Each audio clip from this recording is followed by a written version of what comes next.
I'm D Brown, CEO, and welcome back to Self-Made. We're here with Quinton Aaron on part 2 of his episode. Quinton, on the last episode, you were talking about your battle with congestive heart failure. Mm-hmm. So let's pick up there. Yeah, so with everything that I started facing, I was looking at how my symptoms and all of that was mirroring what my mom went through and what I witnessed her going through. And it just got to the point where I was like, you know what? I'm single, no kids, never married. I want a family. Yeah. You know, so I had to kind of like make that make sense to me and start applying to my life what I need, you know, and stop depending on other people to do it, because I was, at the time, I was very like, what do you say when you're codependent? Yeah. Codependent on other people's help, because that's what I was used to. I was always getting help from people doing this and doing that, but then when the help expired, I was left to figure it out for myself. Yeah. So I was just like, you know what? I'm gonna listen to my body. And me and my body started having some kind of disrespectful conversations with each other, you know, and, you know, where it would do this to me and I'm like, oh, wait, why you do that? You know, or I would do this and my body's like, what are you doing? Like, we didn't talk about this, you know? So here, take that knee pain, or here, take that back pain, or here, take this diabetes, or, you know what I mean? Stuff like that. So I'm like, I changed up my ways. I stopped eating candy and fruits and all that, and made my portion sizes smaller, started doing intermittent fasting. Yeah. And 150 pounds later, here I am, man. I dropped $150. I'm still going. I want to lose at least another 100, try to get into my goal, my best shape. Yeah. You mentioned something on the previous episode that I wanted to just kind of pivot back to. Mm-hmm. You made the comment that if you knew what you knew now, when your mom suffered through the same condition, she would still be here with us.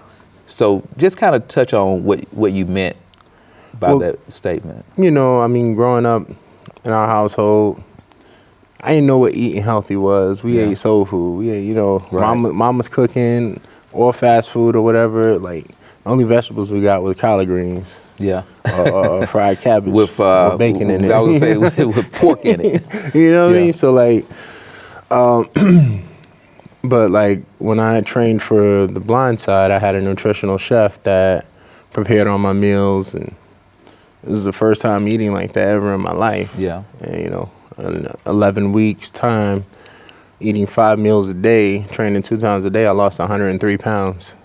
So just like remembering everything that I ate and how it was prepared and all of that. Yeah. I was saying if I knew that kind of eating, you know, those kind of eating habits when my mom was still here, that's what we would have made her, you know, do or eat and stuff. And I feel like it really would have prolonged your life, because just me making those changes that I made within the past year, health-wise, has helped me to be a lot more healthier. And mind you, I'm gloating because 6 months ago I was wearing 58 in jeans. These are 52s and I still need a belt to hold them up. So I'm like, brother might need 50 or 48. Hold on now. Congratulations on that. You know what I mean? And the jacket. So my jacket size was a 66 long. Yeah. Needed extra long, but then, you know, they didn't want enough material for that. So this is a 58. Yeah. You know, so I'm like, that's almost 10 sizes here, you know. Shirts is, you know, 4X. Yeah. And they're still big. I'm like, I gotta go shopping again. I like this. I like this. The reason I wanted to pivot back and talk about that is because in the African American community, we have a much higher rate of, you know, diabetes, hypertension, you know, all types of chronic illnesses. And a lot of it comes from nutritional illiteracy. So we always talk about financial literacy, which is very, very important in communities of color. But nutritional literacy is equally as important, because you could have all the finances in the world, but if you have poor health, you won't be around to enjoy it, right? Exactly. And so most of the chronic conditions that doctors label as hereditary actually exists because we tend to have the same poor habits that our parents, the households that we came out of, pass those habits along to us. So if you eat, we say collard greens or collard greens with bacon and ham and all that in it, then when you get your own family, you're serving them the same thing. So those unhealthy nutritional habits cause the same chronic illnesses within future generations. So I wanted to touch on that because I thought that was a very important topic because of the emphasis we always put on financial literacy, but no one really talk a lot about, or as much as I think they should, about nutritional literacy. So I want to go and talk about your acting career. How did you develop a love for acting? And then talk to me about, getting that role in The Blind Side as Michael Orr. So my love for acting came when I was in elementary school, because I was always drawn to different TV shows and movies and stuff. And before I knew I wanted to be an actor, I would just pretend to be those characters around the house, and kind of drove my mom crazy. I remember saying to myself, I had my one good Sunday church suit, and I was like, you know what? I'm going to be the first black James Bond. I used to walk around and talk with a British accent. Listen to a funny British accent at the time. Drove my mom crazy because she would call me and I wouldn't acknowledge her because I was in character. And so she wasn't calling you James Bond. No. So you wouldn't answer. Exactly. So I wouldn't answer. And this is the same mama that beat the teacher up? Yeah, same mama that beat the teacher up. And living on the edge. Yeah, exactly. And I tested that theory a little too far one day. I already knew what it said. Yeah. And she called me. She said, "Boy, you hear me calling you?" And I was like, "Madam, you will address me as Bond." James Bond. James Bond. And the shoe started coming off. I took off running. Man, she whooped that shoe. It ricocheted off the wall, somehow caught me in the back of the head. I came back around the corner. How did you get me? Made the shoe turn the corner. Exactly. Like, how did you know what? That's why I say I ain't messing with mama no more. She crazy. She crazy. But yeah, man, it was just, acting was my thing before I even knew it was a thing. It was what helped me cope with the fact that I was having such a bad time at school. So I would come home and I would escape into art, and then she put me in drama, and I fell in love with drama and stayed in all through school, that and chorus. So what was your life like leading up to The Blind Side, before you received that phone call saying you had been awarded that role? So that was leading up to that phone call was a very dark period, because my mom had passed away August 30th of 2008, and me and my brother was still in that same apartment up until we moved to go do the movie. So your mom never got the opportunity to see? No, she didn't get the opportunity. She was already dealing with a lot of stuff with her health and everything, and I just remember the last conversation I had with her, I was leaving an audition, and I could hear something wrong in her voice, and she had told me something about somebody had been harassing her and on the phone or whatever, and that was all I was remembering. Yeah. It was playing in my head. I was upset about it, and when I got home, she was gone, and it was just from there. I remember every detail about that day, and it's crazy because I never talked about it on the show before. So, yeah. But it was one of those things that you don't forget. Right. And it was a lot of emotions that day. It was anger. It was, I was an emotional wreck. The craziest part was the ambulance took forever to get there. But then it's just two small little paramedics. My mom's a big woman, 5'10", 300-something pounds at the time. So I had to help carry her body in a body bag down the stairs to put onto the bed and get up into the ambulance. The whole block outside watching, and I don't know how I kept it together to get that, you know, and I went back inside the building and lost it. How old were you at the time? 24, going on 24. 24. No, actually, I was 24. I was going on 25 because I turned 24 2 weeks before she passed. It was just my 24th birthday. Yeah, so I went back in the lobby and I almost punched a hole in the mailbox.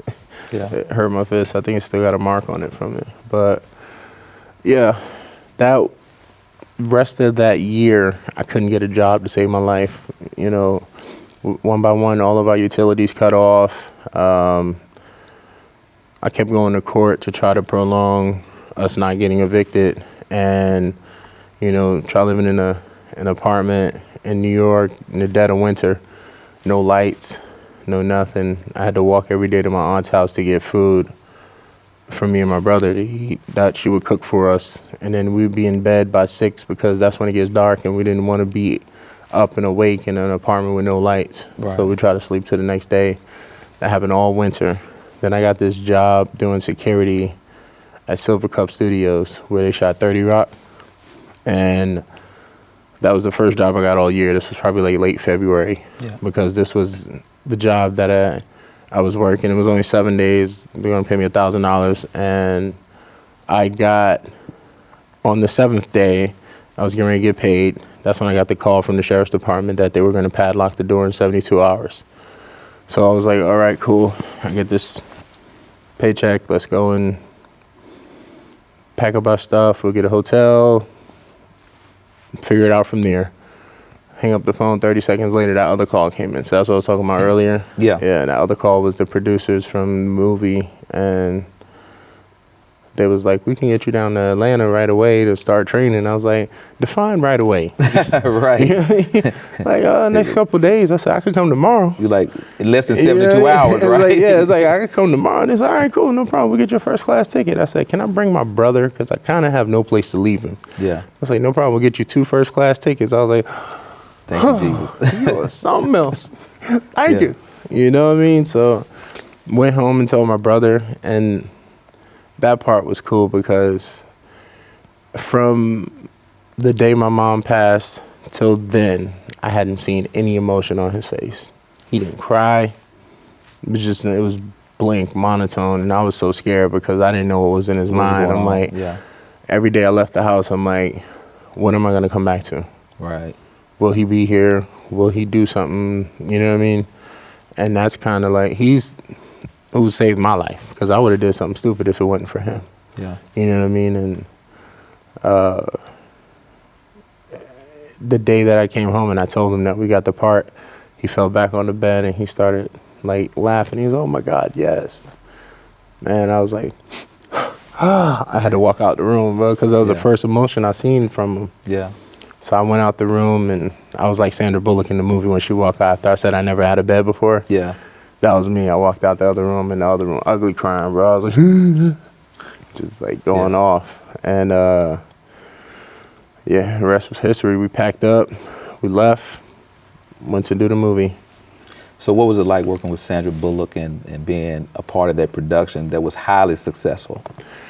It was amazing. It was every actor's dream to do that role. And the cool thing about it was we were all like a family on set. You know, it was just the energy between everyone. We were just like, you couldn't fake it. But in some ways, take the football piece out of it. In some ways, it was like your life, right? Well, so basically the director, he wanted me to be myself on camera. I didn't meet Michael Orr during that process. He didn't come to set. He was trying to get into the league at the time. Right. So the family did come, and when the twos came, like when Leanne came, she said, "Oh my God, you look just like him." Yeah. You know what I mean? She's like, you look just like him. Oh my God, that's crazy. And so like they were cool. They hung around a while and saw the process and everything. But fast forward, the movie becoming as big as it has become. Yeah. The thing that I realized along the way is I don't think God meant for me to be the biggest movie star. I think he wanted the purpose of this film to give me the platform that it's given me to talk to children, because ever since then, inadvertently, like that's not the road that I was looking to travel, but I become this speaker that would go to schools all over the country and talk to kids. I've had several kids tell me that they were considering suicide before hearing me. Yeah. And you know, and I would always, like, I use my social media to interact with them, and I always tell them, I said, listen, I'm not famous enough to have someone else do my social media for me.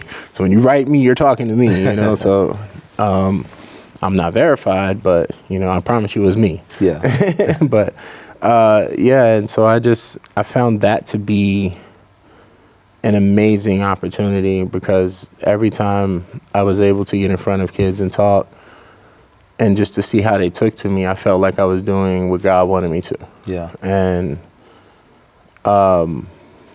you know, I stopped being sour about the fact that I didn't have any other big opportunities movie-wise come. I did a lot of films. I did a lot of TV shows. They didn't pay great, but, you know, it was enough for me to get by. And now I'm expanding in my business. I have my own production company. Developing content like TV shows, movies, romantic comedies, and I'm also getting into music. I'm about to record my first single in Nashville. Yeah, I was going to ask you about that. I heard that you are now into, is it country music? Or you know, is it? It's, I don't know if it's really country music. It's I wanted to do something that can bridge the gap between everyone. I didn't want to be categorized as one thing, right? Because then you lose other, you know. So I would say it kind of falls into the singer-songwriter kind of category. It's to give you an idea of the feel. It's like think of a modern day kind of "We Are the World" type of song. Yeah, like something that or Stevie Wonder's. Love's in Need of Love Today. Yeah. Something like that. So how did you get into music though? When did you develop a love for music? All my life. I know, I remember, I think it was on the first episode, you said you came out singing. So Exactly. So talk to me a little bit about your just musical journey. So I did my first talent show when I was 7, and that song, Who's Loving You by Michael Jackson. Yeah. I think I won the talent show because I did the spin and I fell to my knees. I did. Yeah, I can't do it today. My knees don't work like that. But the way they set up now. Exactly. The way my knees set up now, they be fighting with me back and forth. So, but yeah, I did that, killed it, you know. And then when I was 9, I got baptized and I joined the church. It was funny for me. My grandma was like, "You stay under this roof, you going to church." And I was like, all right, I need to find something about church that I like. Yeah. Because I got to go, so I got to find something that I like. And then I heard the choir, and I was like, oh, I like this. Yeah. It sounded good. So I joined the choir, and from there, when my choir instructor heard how good I could sing, they made me sing a lead song, and then all the choir started coming, "You going to be on the men's choir?" I'm 12. So you big. You know what I mean? Like, you gonna blend right in. Exactly. I was 12 at 6 feet. Right. With 17 shoes? No, size 12. Oh, 12 at 12. When I was 12, I wore size 12, and I was 6 feet tall, 200 pounds. Wow. I was like a grown man at 12 years old. Yeah. That's crazy. Me and my mom would go shopping. "Mom, can I get this?" People, who is he calling mom? Right. And she answered, like, "I thought that was your man." Right. I'm like, "Yeah, that's my mom." But it's I joined the youth choir, men's choir, the mass choir. The ladies tried to get me on their choir. I couldn't. You know, the mothers. They tried to get me. I said, "Y'all wear dresses. I can't. Right. I can't wear no dress. I ain't wearing no dress. I ain't supposed to do that in church." Ain't supposed to do that, period. Ain't wear no dress. So, yeah, I couldn't join their choir. But yeah, I was every Sunday I was on somebody choir singing in church, and it was cool for me because I was like, that's gonna get me through it. Yeah, right. You know, now that I'm older, like I love church, you know. But I graduated high school and tried out for American Idol, and That was back in 2003. Didn't really work out, but it was okay. I was still a little shy at the time too. Yeah. So, but music has always been a joy of mine. But I decided I wanted to break in the industry as an actor first, because that was my first thing. Yeah. And I always wanted to say, over the years, you see people, they say something like, "Oh, here's another actor want to be a singer." I was like, thing is, when they say that about me, it's gonna be true. Yeah, Right. Here's another actor want to be. Oh wait, he can sing. He can, you know what I mean? So, I didn't want the reverse. Oh, here's another singer that wants to try and be an actor. So I established myself as an actor, and now I'm gonna put out music, and hopefully that music adds to the love that I spread and the messages that I, speak about when I talk to kids. Yeah. Now you mentioned to me that people, when they meet you, they call you Michael Orr. Mm-hmm. That's how they know you. But you say Michael Orr, when people meet him, they call him Quinton Aaron. Yeah. Tell me about that. Yeah, me and him met back in 2013. We were doing an autograph signing in Chicago, actually. And he was like, "Dude, I get called you all the time." Like, people, "Oh my God, are you Quinton? You Quinton from the movie?" Like, no, Quinton played me. Right. Story. But people see me, "Oh my God, you Michael Orr? You Michael?" No, I just played him in the movie. "Yeah, but you were amazing." Like, yeah. So is that really your life? No. I played Michael in the movie. It was funny. One time I was in Vegas with some friends watching the Super Bowl when the Ravens were playing. Yeah. And guys were coming up to me all day. "Aren't you supposed to be in the game?" I'm like, "Dude, 74 is right on the TV." Right. Obviously, I'm not. It was crazy, man. It was. So what was it like winning an Academy Award? Am I right? The movie won an Academy Award. Oh, yeah. Grossed, I think, over $300 million. At the box office. It was cool, man. It became the highest grossing sports film of all time, still to this day. And that's awesome. I like quoting that little fun fact to people. Right. Like, it's like, there's been a lot of amazing sports films that came out, but this one broke records. Like, it was the first film with a female lead to gross over $200 million at the box office.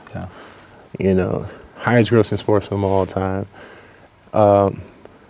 And it's had such an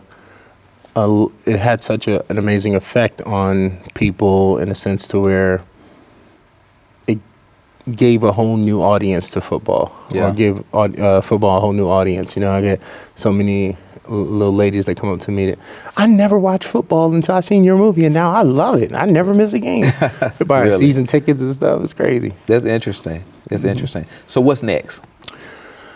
Sky's the limit.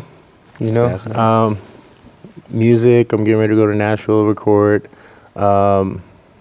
And I actually have a movie coming out in a couple months called The Wedding Pact 2, The Baby Pact, starring Haley Duff. Uh-huh. Haley and I will be doing another film also, hopefully later this year around Christmas. So look out for that. I can't reveal anything about it yet because I'm just not supposed to. But I understand. But I'll tell y'all when I can. Okay. Well, Cool. we look forward to hearing more about it and also seeing it. Definitely. So you think that from a production perspective, that's kind of your next big venture, getting more into creating content and. I do. So I've adapted the storytelling, prospect from my mom. She was amazing at telling stories. She actually wrote a book before she passed. It's called Leave Me Alone by S02E12. Mm-hmm.